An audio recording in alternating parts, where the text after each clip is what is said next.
Random House Audio presents A Day with a Perfect Stranger by David Gregory. Read for you by Ellen Riley. Chapter 1. I never thought I'd become the kind of woman who would be glad to leave her family. Not that I wanted to abandon them exactly. I was just glad to get away for a few days, or longer, in the case of one of them. Maybe I should have been celebrating instead of escaping. That's what you do with big news, isn't it? And we had plenty. A few weeks earlier, my husband, Nick, told me that he had met Jesus. Not the usual getting saved kind of meeting Jesus. I mean, met Jesus, literally, at a local Italian restaurant.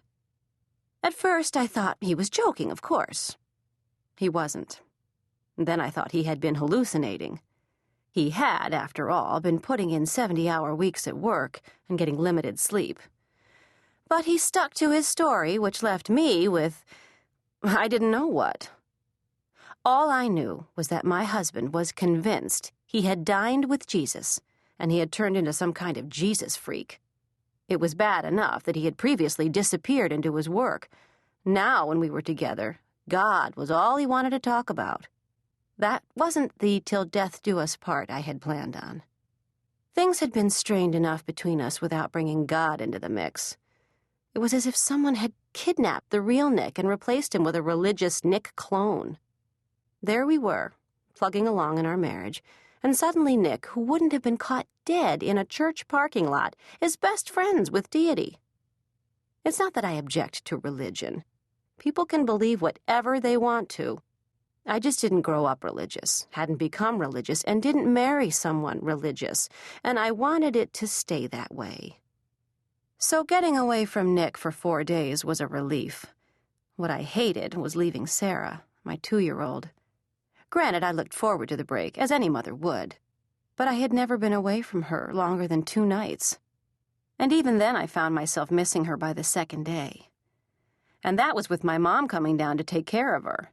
At least I trusted my mom. No telling what might happen with Nick doing the child care.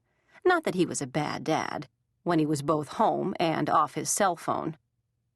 But I had to take this trip. A client had built a resort hotel near Tucson and wanted me to design new brochures for it. The manager insisted on giving me a personal tour of the place. She said I needed to experience it firsthand to fully capture its essence. And get a free massage, I hoped. I rarely had to travel for my graphic arts work, which was fine with me. Most of the business I had developed since we'd moved to Cincinnati was local. Sometimes I went back to Chicago on a job, but I could handle most of my old accounts online. This, however, was my biggest client, had been for 6 years, and I couldn't exactly say no. The trip should have been a 1-day there and back, 2 at the max. But since you can't get a nonstop from Cincinnati to Tucson, I booked my flight through Dallas, which meant I had to take 2 travel days. I could hardly imagine a less appealing way to spend 2 days of my life. I don't much like air travel anyway. I'd rather just throw some stuff in the car and hit the road.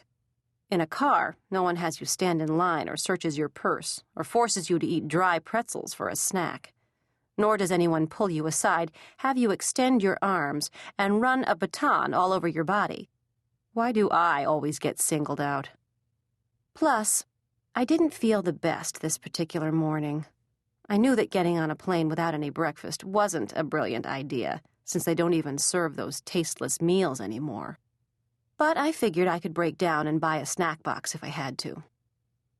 Before heading out the front door, I wrote a note and left it on the kitchen counter.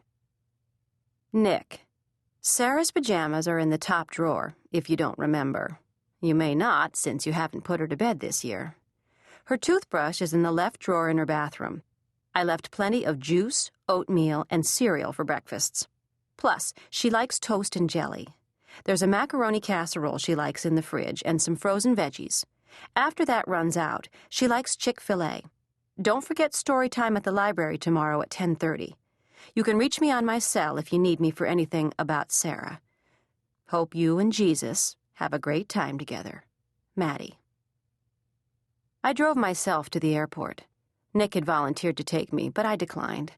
Riding by myself was preferable to Nick telling me about his latest discovery in the Bible, which he was now reading voraciously, or listening to Christian radio, a fate worse than death.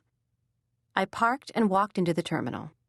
The soft music and absence of Jesus talk provided a welcome relief. Miraculously, I made it through security without any special groping and proceeded to my gate. Once there, I sat with my carry-ons and glanced at my boarding pass. Oh, great, I thought. An E seat in the middle. Why didn't I make my reservation earlier and get a better seat? Maybe I can switch to an aisle seat near the back of the plane. A minute later, the agent at the gate picked up her microphone and announced, "Ladies and gentlemen, our flight to Dallas is full. To expedite your departure, please make sure you stow your bags and take your seat as quickly as possible." Fabulous. She then started hawking two $200 travel vouchers for anyone willing to take a flight 4 hours later. No one took them. When the offer went up to $300, I stepped forward. Maybe they'll have an aisle seat on the next flight. "When would that get me into Tucson?" I asked. The agent looked up the connecting flight. 10:22 this evening. Nearly 10:30, plus taking a shuttle out to the hotel, that's after 11. I decided to pass. I'd be too tired the next day. As they called first-class passengers to board, I remembered something I'd forgotten to tell Nick. I pulled out my phone and dialed his office. He answered. "Nick, I'm at the airport." "Hey, how's it going?" "Look, I forgot to tell you that Laura has Sarah with their son Chris until about 5:30. She's taking them swimming at the Y." "No problem. I'm going to get home a little early and fix something for Sarah and me." "What, you mean cook something?" "Yeah, I'm picking up stuff for spaghetti and meatballs." Miracles never cease. Look, I need to go. My row is boarding. "Call me tonight?" "I'll see, Nick. I might be pretty tired." "Well, have a great trip. I love you." "Yeah, bye, Nick." I picked up my tote bag and suitcase and got to the boarding line just as my group was being called. I walked down the ramp and waited interminably while all the people already on the plane decided where to put their stuff. By the time I got to my row, there was room overhead for my suitcase, but not my tote bag. I stowed my suitcase and looked at my seating arrangement on the left. The seats on both sides of mine were already occupied. 2 guys. Great. Sandwiched for the next 2.5 hours between 2 men. Why couldn't they have put me between 2 size 2 women? The man in the aisle seat stood up to let me by. I squeezed into the middle seat, resigning myself to not having an armrest available to me on either side. Guys always hog those. I leaned down, stuffed my bag under the seat in front of me, and pulled my shoulders inward to squeeze back into my seat. This is really going to be a fun trip. The temperature inside the airplane cabin didn't help. I reached up and opened my air vent. That made things feel a little better. I leaned back and sat, staring forward. I didn't bring anything to read. What was I thinking? I should have stopped and picked up a novel in the airport. I never do that. It would have been kind of nice to just have something to escape into for a while. I glanced through the seat pocket in front of me. Maybe someone left a magazine in here. But there wasn't much to choose from. A Sky Mall catalog selling expensive gadgets that no one needed, instructions on using my seat as a flotation device in case we landed in the Mississippi River, and the monthly airline magazine. I opened the magazine and started reading an article about living on some Spanish coast.